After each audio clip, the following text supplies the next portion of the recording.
अगर आप 50 घंटे से कम करते हैं या ज़्यादा करते हैं, तब भी आपको बेसिक सैलरी आपको उतनी ही मिलेगी। पर अगर आप घंटे ज़्यादा करते हैं, तो आपको कुछ अलाउंसेस मिलते हैं, वो हम आपको आगे बताएँगे। हर एयरलाइन्स का सैलरी स्ट्रक्चर अलग होता है, किसका ज़्यादा होता है, किसका कम होता है। इंडिगो का ज़्यादा होता है, तो एयर इंडिया कम होता है। ऐसे ही सब एयरलाइन्स का अलग-अलग सैलरी स्ट्रक्चर होता है। अब बात करते हैं इस सैलरी स्ट्रक्चर में जो फ्लाइंग आवर्स हैं, फ्लाइंग आवर्स का रेट कितना होता है? ये फ्लाइंग आवर रेट क्या होता है? मैंने इसके बारे में आज तक नहीं सुना। ये मंथ चिंटू, गुड क्वेश्चन। मैं बताता हूँ फ्लाइंग आवर रेट का मतलब क्या होता है। मतलब अगर आप 2 फ्लाइट्स कर रहे हैं, मतलब अगर आप एक दिन में 2 फ्लाइट्स कर रहे हैं, मतलब दिल्ली से मुंबई और मुंबई से उल्टा दिल्ली, तो उसमें आपको एक एक तरफ जाने में 2 घंटे लगते हैं और मुंबई से भी दिल्ली आने में फिर 2 घंटे लगते हैं। मतलब आपके 4 घंटे का आपका पूरा ट्रैवल इसमें हो गया। तो आपको हर घंटे का एक फ्लाइंग आवर रेट मिलता है, जो आपके सैलरी स्ट्रक्चर में पहले ही लिख दिया जाता है आपके एचआर के थ्रू। अब बात कर लेते हैं कि फ्लाइंग आवर रेट मिलता कितना है। मतलब फॉर एग्जांपल, अगर आप 2 घंटे ज़्यादा कर रहे हैं, अगर आप ये मान लीजिए आपके 4 घंटे हो गए हैं, तो आपका जो हर घंटे के हिसाब से आपको ₹400 अलग से मिलते हैं। मतलब अगर आपके एक तरफ के 800 और दूसरी तरफ के भी 800 हो गए, मतलब आपके ₹1600 हो गए उन 4 घंटों के। तो ये आपके अलग से सैलरी में जुड़ जाते हैं, जब आपकी सैलरी जनरेट होती है एट द एंड।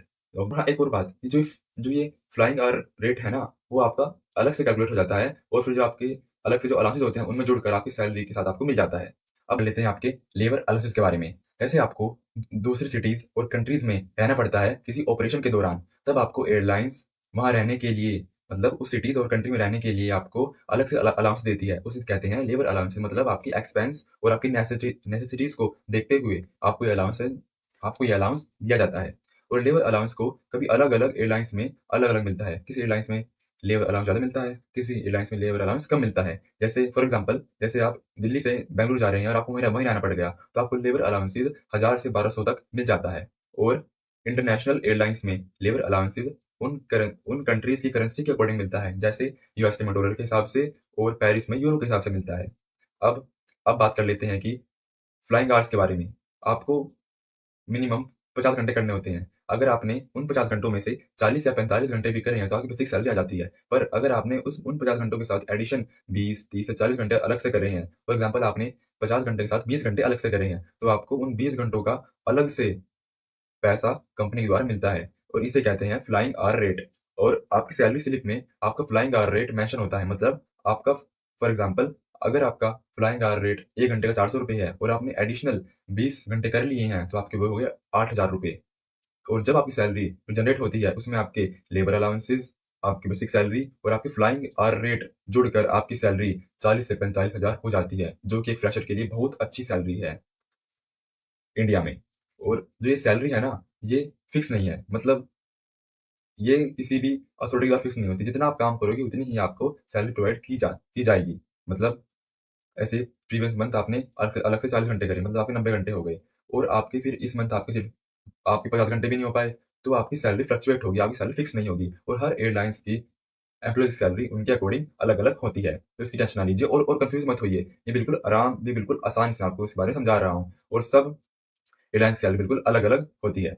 अब बात करते हैं ऑन एन एवरेज एक केबिन क्रू की सैलरी 40 से 45,000 रुपए होती है, एक फ्रेशर की, इंडिया में। और जब वो फ्रेशर 3 से 4 साल उसी एयरलाइंस में होता है, तो उसका प्रमोशन हो जाता है और वो बन जाता है सीनियर केबिन क्रू और तब उसकी सैलरी होती है 50 से 60,000 रुपए। मतलब आप देख रहे हैं, इस सेक्टर में एक्सपीरियंस के साथ-साथ सैलरी बढ़ती है और सैलरी के साथ-साथ आपको जल्दी ही इंक्रीमेंट होता है और आप एक सीनियर केबिन क्रू बन जाते हैं, जिससे आपकी सैलरी इतनी अच्छी हो जाती है। मुझे तो ये मान लीजिए ये सेक्टर बहुत अच्छा लगा। अब एक बार चिंटू से पूछ लेते हैं उसके डाउट क्लियर हुए या नहीं हुए। भैया, आपने मेरे सारे डाउट क्लियर कर दिए सैलरी के बारे में। अब तो मैं इसी जॉइन करूँगा और थैंक यू भैया मेरे सारे डाउट क्लियर करने के लिए। अब तो पैसा ही पैसा होगा। देखिए, चिंटू के डाउट तो हो गए सारे क्लियर। आई होप आपके भी सारे डाउट क्लियर हो गए होंगे सैलरी के रिलेटेड। सारे अलाउंसेस और आपके फ्लाइंग आवर रेट और आपकी बेसिक सैलरी। तो that's all for today guys. If you like this video, please like and comment and subscribe our YouTube channel. और अगर आपको वीडियो अच्छी लगी और आपको इससे हमारी चीज़ अच्छी लगी, तो आप हमारे चैनल को सब्सक्राइब करें और हाँ, इससे पहले वाली वीडियो ज़रूर देखें, जिसमें हमने केबिन क्रू के बारे में सब कुछ बताया है। तो that's all for today guys. जय हिंद।